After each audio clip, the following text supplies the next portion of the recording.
Je viens de recevoir un commentaire avec une personne qui me parle de ses réussites et ses échecs. Donc, j'ai essayé de faire une réponse rapide, et comme ça apportera plus de réponses à plusieurs personnes. Une personne qui a mis des fraises et des framboises sur du terreau et rien ne pousse à part des champignons. Alors, déjà, faut- il y a plusieurs choses à savoir ou à voir. C'est comment va être le semis. Est-ce que ça va être un semis en intérieur, à l'extérieur, avec terreau, avec terre, avec terre drainée, avec terreau mélangé. Il y a plusieurs paramètres. Une chose importante, c'est que des fois, les terreaux sont composés de beaucoup de choses, des tourbes, de coco. Donc après, on peut parler de la durabilité des éléments mis en place. Il y a quelque chose d'important, c'est que des fois, les terreaux, ils ont une capacité de rétention d'eau assez importante. Ils vont pouvoir retenir énormément d'eau qui ne sera pas disponible par la plante. Donc, c'est un peu, des fois, ça me fait penser au sucre dans le chocolat ou dans le miel qui arrive à capter énormément d'eau et que les bactéries ont du mal à se développer car cette eau est présente mais n'est pas disponible. Donc c'est important de comprendre aussi que le terreau c'est quelque chose qui va retenir beaucoup d'eau et après au niveau des champignons aussi il y a un autre paramètre à prendre en compte, c'est que c'est surtout pour les semis dans des petits pots, des bacs de culture, on évite un minimum ou un maximum très rapidement en termes d'eau. C'est-à-dire que on va mettre de l'eau, on va mettre sa plante en intérieur, on va revenir le soir, et si on a le radiateur, on a 22 degrés. Sur une petite capacité de un bac de culture, on aura vite plus d'eau. Donc la plante, elle va faire vite des stress hydriques. Les champignons, généralement, ils ont besoin de beaucoup d'eau, champignons moisissures, donc ils peuvent s'accompagner de maladies. Donc des maladies qui peuvent attaquer la plante, mais également l'excès d'eau va également priver la plante d'air, l'asphyxier, la faire pourrir. Donc c'est très dur en pot et en intérieur d'avoir une bonne gestion de l'eau. Donc c'est assez compliqué. Et en fait, en pleine terre, on n'a pas beaucoup moins ce phénomène, à part pour des plantes qui vont craindre les excès d'eau pendant des longues périodes. Je pense à l'ail, par exemple, ou tout ce qui est tubercule, bulbe. Un excès d'eau va les faire facilement pourrir. Mais l'activité biologique, l'aération du sol, va faire que les excès d'eau vont moins se faire, donc, à part dans des zones particulières, les tourbières. Mais l'eau va mieux s'échanger. En pot ou en intérieur, c'est normal, c'est pas que c'est normal, mais c'est assez difficile de gérer l'eau et on peut vite faire des excès ou des manques d'eau.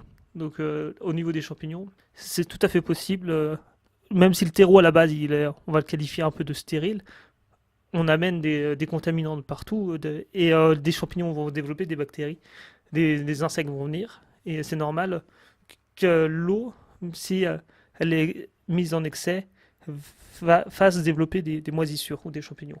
Donc après, est-ce qu'il est plus économique d'acheter directement ces plants que de les faire? Alors, il y a des plants que j'essaye de faire, d'autres que j'achète. En fait, ça va dépendre de la facilité de récolter les graines, du temps nécessaire, de la durée, est-ce que c'est au chaud, au froid. Donc, est-ce que c'est plus économique? Alors, théoriquement, c'est plus économique de faire ces graines. Bon, après, il y aura peut-être des cas particuliers, des plantes très dures à faire. Il faut vraiment, par exemple, si vous voulez cultiver vos lentilles, c'est très dur à trier, c'est très compliqué. Certaines plantes sont très dures à faire. Certains vont demander des chocs froid, chaud, verdilisation, beaucoup de choses. Donc là, ça sera plus compliqué. Mais théoriquement, c'est plus économique. Alors pourquoi faire ces graines? À mon point de vue, il y a plusieurs choses. Déjà, un point de vue économique. Un point de vue, vous gardez vos graines de l'année précédente. Donc on va dire qu'il y a une adaptabilité de la graine. Donc c'est quelque chose, un débat. Notamment la sélection massale, en termes de sélection, que les graines vont s'adapter au fur et à mesure au climat, que ça va. En fait, c'est un peu comme ça que l'homme a créé des variétés pendant des milliers d'années, c'est qu'il a sélectionné des graines qui ont été dans un milieu particulier. Et dans chaque région, dans chaque département, dans chaque coin du monde, on avait énormément de variétés, car elles étaient adaptées à un milieu particulier, un climat particulier. Donc en termes de graines, de variabilité, de biodiversité, il est préférable de faire ces graines. Alors après, il y a des graines, par exemple, si vous voulez pas vous embêter à faire, je sais pas, des aubergines ou des tomates, il faut les faire en intérieur au départ. Il faut la place, il faut le temps de s'en occuper, il faut même si c'est pas un temps énorme, mais il faut quand même les veiller, il faut les mettre de l'eau, il faut les repiquer, replanter. On peut les acheter les premières années, mais après, il y a plusieurs choses à noter. C'est que parfois, quand vous allez acheter les graines, ça va être des graines hybrides ou des graines qui vont subir des greffes ou des variétés que vous n'allez pas trouver. Donc, on ne pourra pas replanter la variété parce que déjà, la semence hybride, on appelle ça généralement l'hybride F1, c'est l'hybride de la première génération, en fait, qui va bénéficier d'un effet d'hétérosis. C'est-à-dire qu'elle va avoir une très bonne vigueur, mais l'année suivante, cette vigueur va complètement partir et va dégénérer. En fait, la graine hybride, on sera obligé d'acheter la semence. Donc, on sera gagnant la première année, mais en point de vue économique, chaque année, il faudra acheter une semence. Alors après, les semences hybrides ou les semences achetées au magasin, elles sont pas forcément adaptées à la région, elles sont pas forcément adaptées au milieu, alors que la graine qu'on va faire, elle sera plus difficile à faire les premières années, mais après, normalement, on va avoir le coup de main. Donc il y a autre chose aussi, c'est que d'un point de vue économique, les graines au magasin, ramenées au gramme, elles sont très très chères. Par exemple, vous achetez 3 grains de maïs, vous les semez, vous récoltez des plants de maïs. Vous avez un facteur de démultiplication qui est exceptionnel. N'importe quel, plus les graines sont petites, plus souvent elles vont être nombreuses. Bon, c'est pas toujours le cas, mais on peut mettre 3 graines et en récolter 150. Et donc, les 20 graines de tomates qu'on va acheter à 3 euros, 4 euros, ça dépend le site, si c'est bio ou pas bio. Avec quelques tomates, vous allez avoir des milliers de graines, ou des centaines. Donc, il y a un facteur économique, un facteur aussi de satisfaction personnelle de faire ces graines, de maîtriser tout le cycle. Donc, il y a des graines qui sont plus dures à récolter. Parfois, il faut suspendre les graines, il faut veiller qu'elles ne germent pas sur pied. Donc, est-ce que c'est pas plus cher avec l'électricité? Alors, j'ai fait une vidéo sur la lumière. Donc, moi, je considérais qu'il y a deux types de plantes, ou plusieurs types, même trois types. Il y a les plantes qu'on sera obligé de faire. Bah, après, ça dépend du climat où on habite. Qu'on sera obligé de faire au chaud au départ. Alors, ça, c'est toutes les plantes tomates, aubergines, piments, melons. Donc, les commencer tôt en intérieur pour les mettre à la période souhaitée, voulue, où il n'y a plus de gel, ou les grands froids en extérieur. Après, les plantes qui peuvent directement se faire à l'extérieur, en petits pots, et être repiquées, et des plantes qui peuvent directement se faire en terre. Donc après, il y a des gens qui vont plus ou moins varier les catégories selon la surface disponible, selon le climat. Alors, les tomates, on sera obligé quasiment de les faire sous le climat français, à part régions peut-être les plus au sud, mais de les faire en intérieur au début. Les tomates, elles vous ont besoin de 20 degrés si vous voulez commencer au mois de février-mars, et que vous voulez éviter les gels, c'est vraiment impossible de les faire en extérieur. À part chauffer une serre, une véranda, c'est pas forcément écologique et économique. Ça va être pas possible. Donc, ce qui va se passer, c'est que même derrière une fenêtre, la quantité de lumière par rapport à l'extérieur sera mauvaise. Après, en plus, même en extérieur, en mois de janvier, février, mars, on a une quantité de flux lumineux qui sera faible, même pour l'homme. Hein. C'est pour ça que certaines personnes ont des dépressions saisonnières, manque de vitamine D. Donc on a quand même pas beaucoup de lumière à cette période de l'année. Et derrière une fenêtre, ça manquait de lumière. Donc ce qui va se passer souvent, même derrière une fenêtre, c'est que on va acheter du terreau qui sera riche en engrais et en nutriments. On aura 20-25 degrés dans une maison à côté d'un radiateur. Ou même moins. Par contre, on n'aura pas de lumière. Alors, la plante va réagir à tout, sauf à la lumière. Donc, moi, ce que j'ai essayé, les lumières, c'est juste une expérimentation, mais déjà, c'est un complément. Je pense pas qu'on pourrait faire grandir sa plante qu'avec la lumière, mais il faudra des puissances exceptionnelles, très fortes. Donc, moi, c'est une lampe de 8-10 watts que j'ai présentée sur la vidéo, donc c'est très faible. Donc, moi, c'est plutôt pour sauver la culture, pour éviter les dégâts, parce que même en faisant attention, même en réglant la température correctement, les plantes filent. Donc la lumière, c'est une solution d'appoint. À part vraiment si la personne qui veut la mettre toute la journée, là, va dépenser beaucoup d'électricité.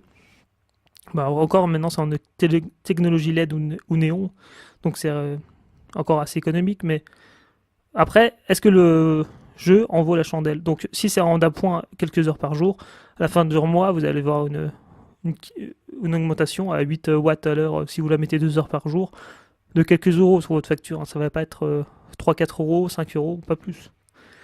Mais après, est-ce que le jeu en vaut la chandelle? Alors, si c'est une plante euh, peu rémunératrice ou que c'est pour votre autoconsommation, c'est pas nécessaire de dépenser 150 euros de chauffage et de lumière pour une plante.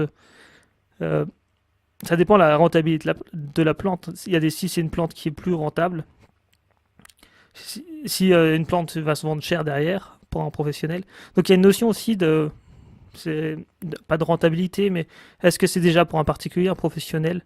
Donc c'est sûr que par exemple, un professionnel, il va se poser la question également, je vais faire des tomates, moi je vais les mettre directement en serre chauffée par exemple, il va se dire, est-ce que je vais mettre un chauffage? Donc un chauffage, souvent c'est des chauffages soit au bois, au fioul. Donc ça va coûter très très cher pour un professionnel, le fioul, pour chauffer une serre. Mais il a dans le but de vendre ses tomates au marché pour les repiquer ou pour les vendre directement à des plants de tomates. Il va les vendre et se faire une bonne plus-value dessus. Donc il va se poser la question, il va se dire si moi je vends tous les légumes mais j'ai pas de tomates et que mes clients vont partir ailleurs acheter des tomates. Il y a beaucoup de questions comme ça. Et après, bon, la tomate en climat tempéré continental, elle va être annuelle, elle va se replanter chaque année, elle va être très. C'est pas forcément la plante la plus adaptée au départ en février-mars, mais après elle peut se faire. Donc il y a quelque chose sur le site Cocopelli, par exemple, dans la FAQ, j'ai vu qu'il y avait des variétés qui étaient plus ou moins adaptées à certaines régions froides, aux régions en altitude, au balcon. Donc c'est intéressant d'aller voir sur le site. Donc ça c'est la première question, c'est les opportunités et catégories, c'est les plantes qui ont besoin de chaleur. Donc on va appeler les plantes à serre chaude ou à semi-eau chaud. Après, il y a la deuxième catégorie, c'est les plantes qu'on peut faire à l'extérieur, alors dans des petits bacs de culture. Alors, pourquoi faire dans des petits bacs de culture? Déjà, c'est que vous êtes à l'abri des limaces, vous pouvez être à l'abri également des herbes concurrentes qu'on va appeler adventices. Donc parfois appelées mauvaises herbes, mais c'est plus exact de les appeler adventices. Et donc là, la plupart des régions, des plantes sont adaptées, peuvent se faire comme ça. Donc on peut mettre dans des petits plants, on va pouvoir mettre des courgettes, des courges, toutes ces plantes comme ça, elles peuvent se faire dans des petits bacs, par exemple au mois d'avril, fin mars. Donc ça dépend si c'est protégé par une serre, par un châssis, par différentes techniques. Donc ça, c'est des plantes qui vont moins craindre le gel, les coups de froid, et qui peuvent se faire en plante pour être à la finale repiquées. Vous n'allez pas laisser dans un petit bac une courge. Une courge, ça fait énormément de racines, ça va courir sur le sol. Donc après, la troisième possibilité, c'est de faire directement en pleine terre. Donc là, par contre, en pleine terre, c'est soit intéressant, soit si on a une plus grande surface de culture, ou soit parce que ça va être trop de travail de repiquer, trop compliqué de repiquer sa plante. Alors par exemple, les pommes de terre, après chaque personne fait comme elle peut selon la surface. Mais par exemple, les pommes de terre ou le maïs, moi je les mets directement en pleine terre. Je ne veux pas les faire dans des petits bacs de culture pour les repiquer. C'est des cultures qui peuvent se faire directement en pleine terre. Elles pourraient se faire en pot, le maïs par exemple, la pomme de terre, moi. Mais par exemple, la culture, déjà la pomme de terre, c'est une culture qui est, on va dire, souvent une tête de rotation, c'est qu'elle va nettoyer le sol. Elle va être très, elle va bien se comporter vis-à-vis des herbes concurrentes. Donc après le maïs, il peut se mettre directement en pleine terre. Donc après en pleine terre, il y a différentes techniques pour préparer le sol.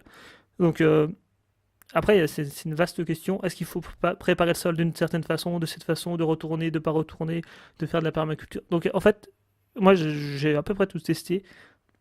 C'est assez difficile de dire il y a une méthode qui écrase toutes les autres. Ça, c'est très compliqué. Déjà, il y a la concurrence vis-à-vis des herbes.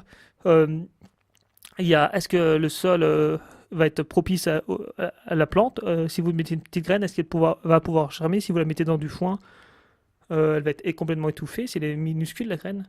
Est-ce que c'est un plant, quelque chose à repiquer? Est-ce que vous allez attirer les limaces? Donc il y a beaucoup de choses à prendre en compte. Est-ce que vous allez détruire le sol en retournant la terre?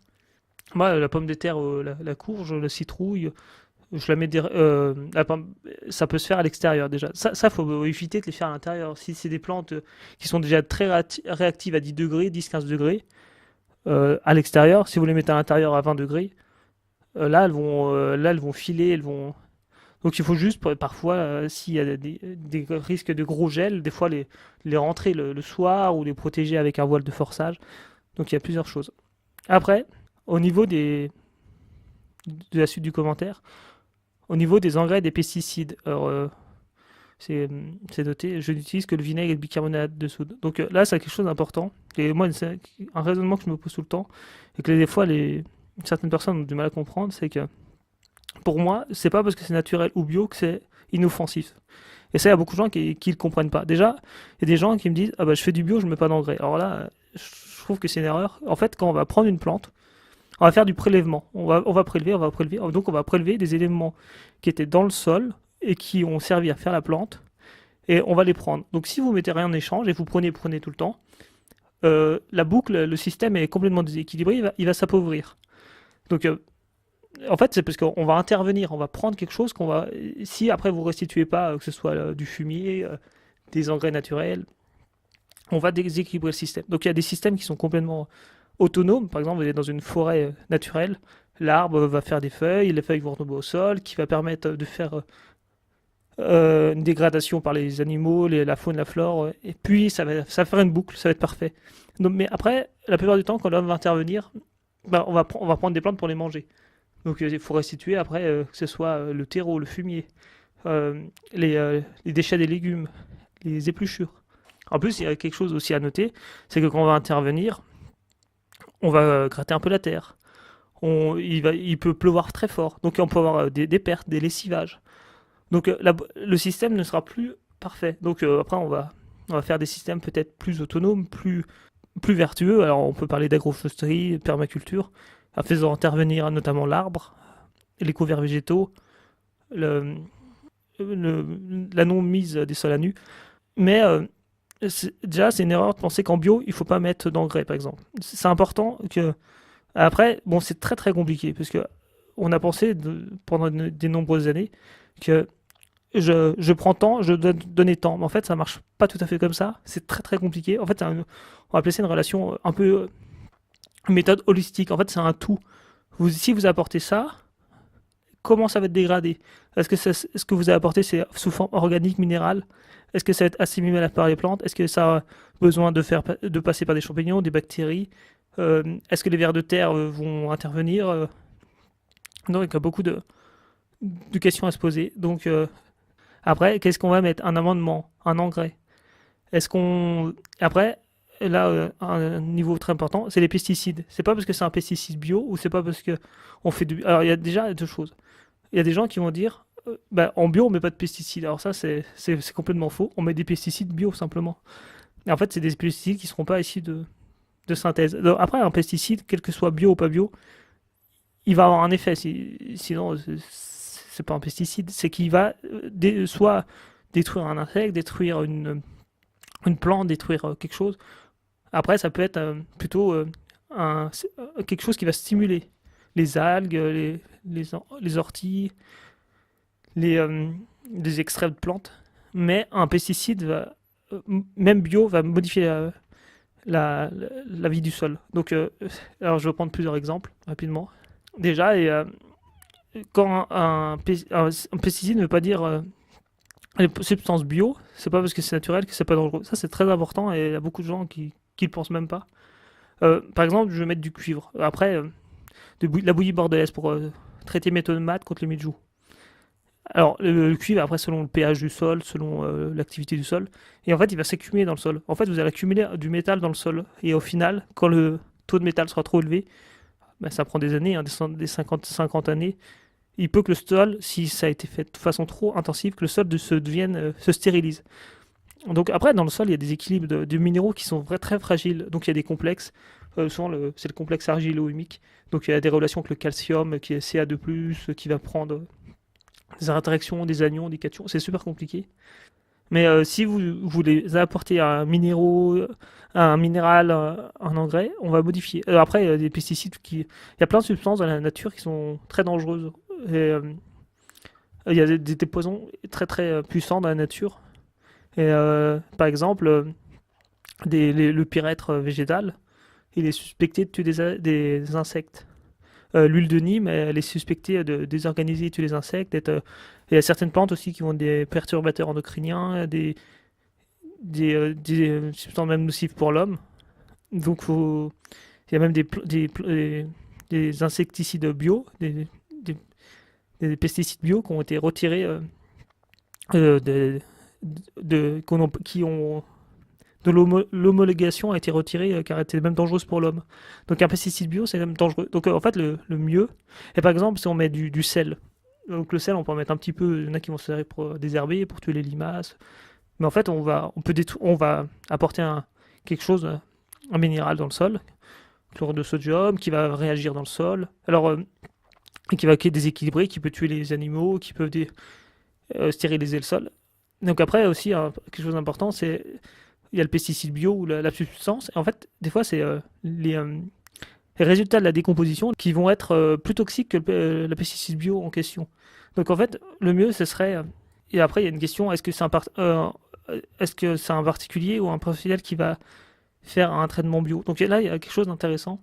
C'est qu'après, par exemple, le maraîcher, même bio, quand il va vendre ses légumes, bah, s'il a des salades toutes trouées mangées par les limaces, s'il a des courges avec plein de taches, en fait, les gens, ils voudront pas acheter, en fait, ou ils vont être plus méfiants.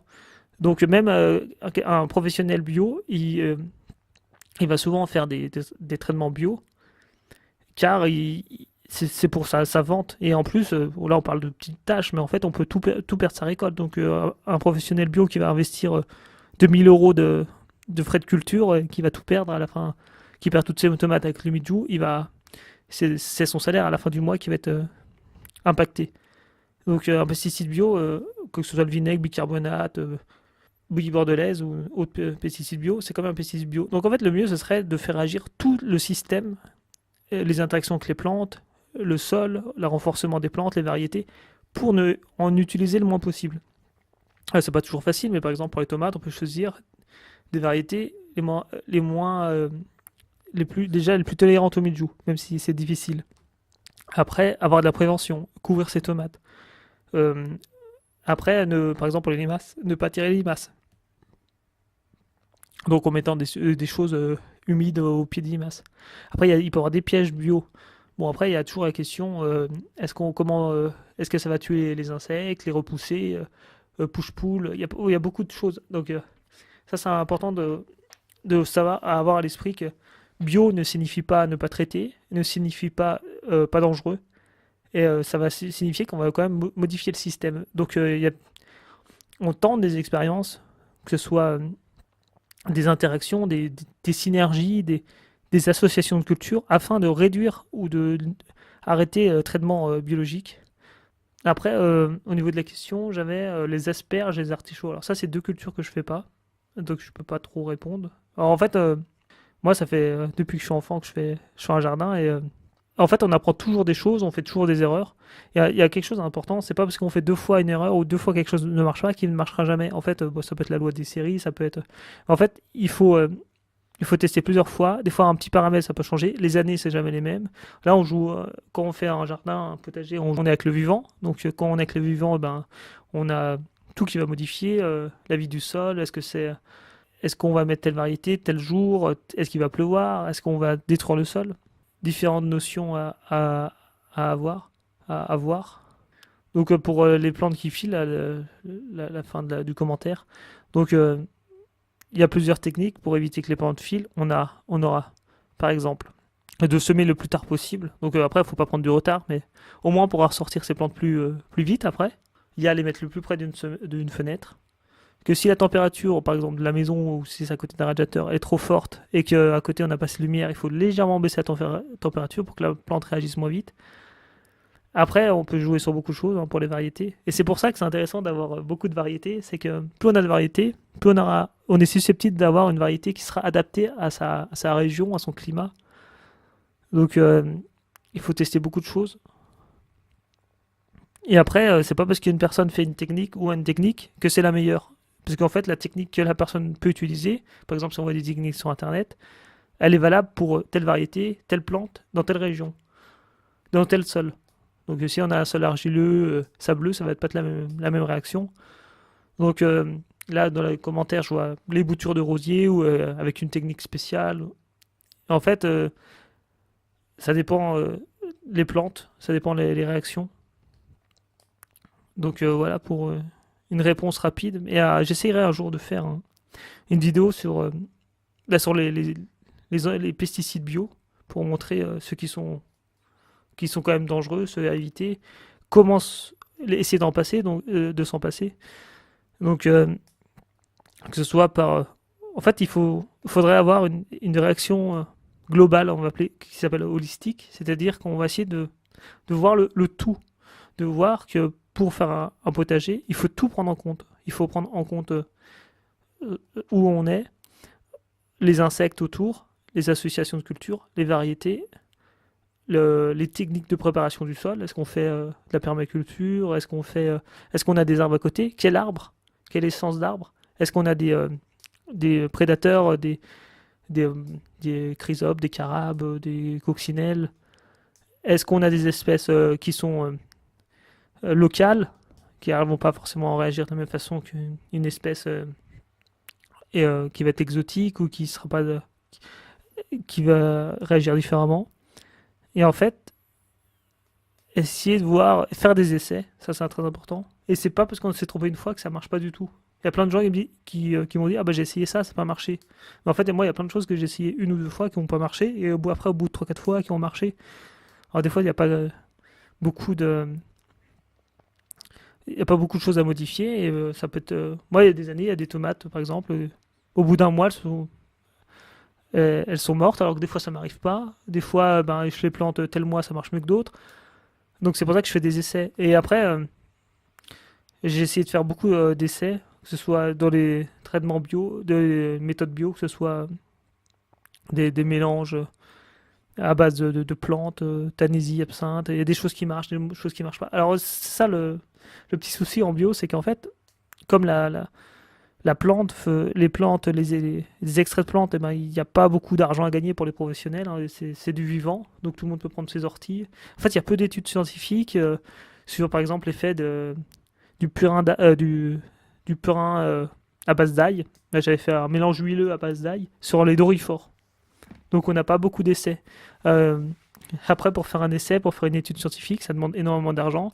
Ça demande en fait qu'on va faire, par exemple, l'effet de semis associé de lin aux pommes de terre, ça demandait un protocole scientifique en fait, qui est aussi important que les résultats.